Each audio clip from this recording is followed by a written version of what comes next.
Let's start with John Cena. Cena had his first professional wrestling match back in 1999. At that time, he wasn't known as John Cena yet. He was wrestling as the Prototype in Ultimate Pro Wrestling. From 1999 to 2025, Cena spent around 26 years in the wrestling business. And across his recorded career, he competed in about 2,328 matches. Out of those matches, Cena won 1,823 and lost 447, with the rest ending in draws or other results. That gives him a winning percentage of around 78%.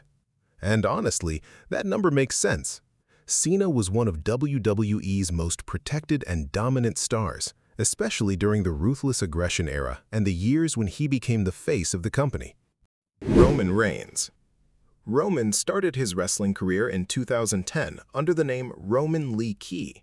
One of his early appearances was in Florida Championship Wrestling, where he took part in a 15-man battle royal. By 2026, Roman had been in wrestling for about 15 years. His recorded match total is around 1,382 matches.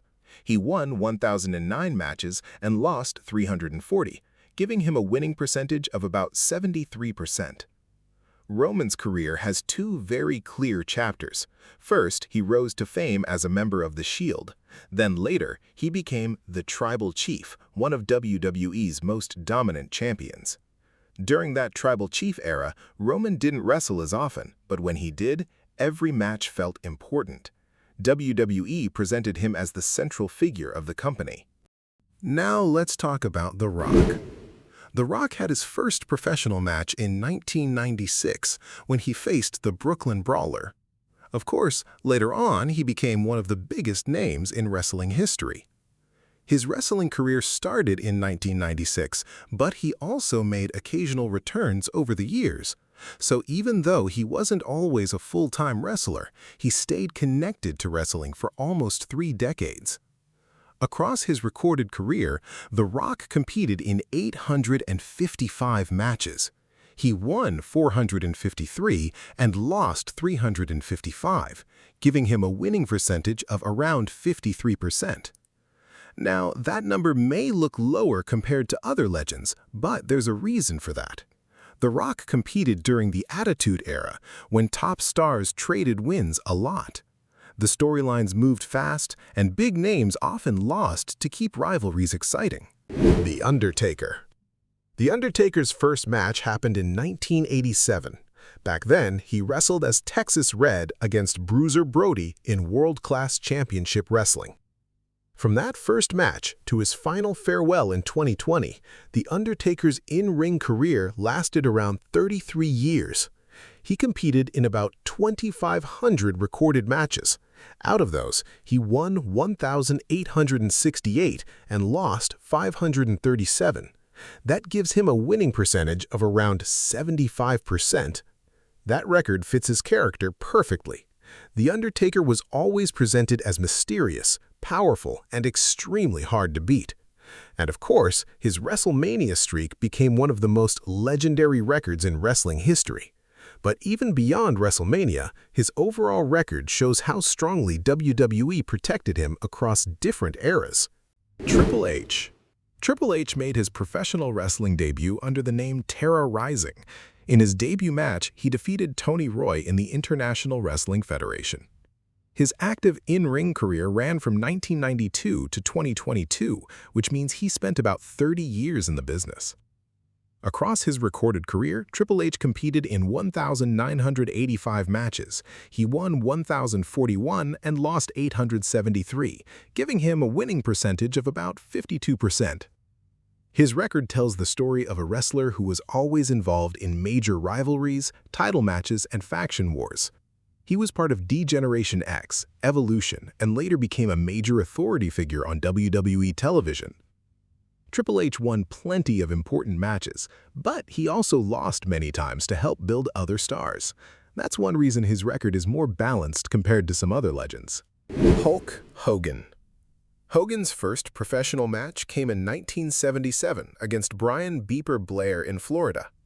Later, he became the global face of professional wrestling in the 1980s. His recorded in-ring career stretched from 1977 to 2012, giving him around 35 years in wrestling. Hogan competed in about 2,129 recorded matches. He won 1,598 and lost 395, giving him a winning percentage of about 75%. That high number makes complete sense because Hogan was the face of Hulkamania. He was presented as the heroic champion who could survive almost anything. His losses were rare, and when Hogan did lose, it usually felt like a massive moment in wrestling history. Randy Orton. Orton started his wrestling journey around 1999, and one of his early WWE matches came in 2002 against Tommy Dreamer. By 2026, Orton had been connected to professional wrestling for about 27 years. His recorded career includes around 2,487 matches. He won 1,325 and lost 1,091, giving him a winning percentage of about 53%. Orton's record reflects a long career near the top of WWE, but unlike someone like John Cena, Orton was not always presented as the protected hero. He has worked as a young breakout star, a ruthless villain, a world champion, and later a respected veteran.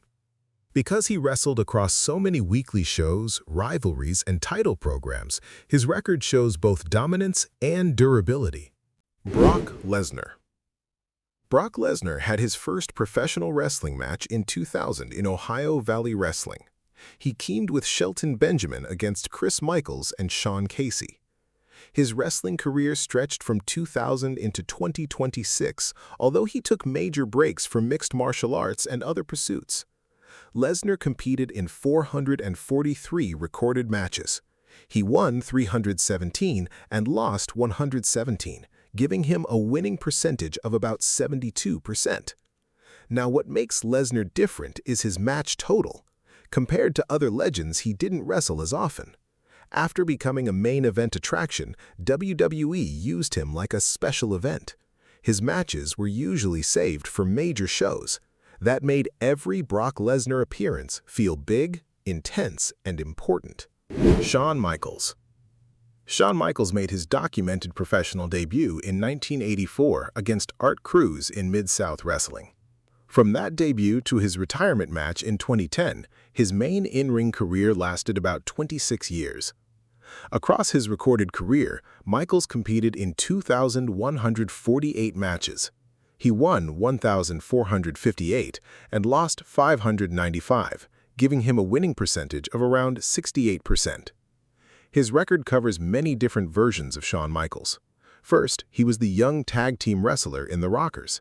Then he became the confident and flashy Heartbreak Kid of the 1990s. Later, after his comeback, he became one of the most respected veterans in WWE history. His wins made him a main event star, but his losses often carried real emotional weight. Stone Cold Steve Austin. Austin's first professional match came in 1989 against Frogman LeBlanc. This was years before he became one of the biggest stars of the Attitude Era. His main in-ring career ran from 1989 to 2003. That gives him about 14 years as a regular performer before injuries forced him to step away from full-time wrestling. He later returned for one more match many years afterward. Austin competed in around 1,474 recorded matches. He won 821 and lost 531, giving him a winning percentage of about 56%. Now, his record may not look as dominant as some other legends, but numbers don't fully explain Stone Cold's impact. Austin's real power was his attitude, his energy, and his connection with the crowd. During his peak, even one Stone Cold win felt like a massive cultural moment in wrestling.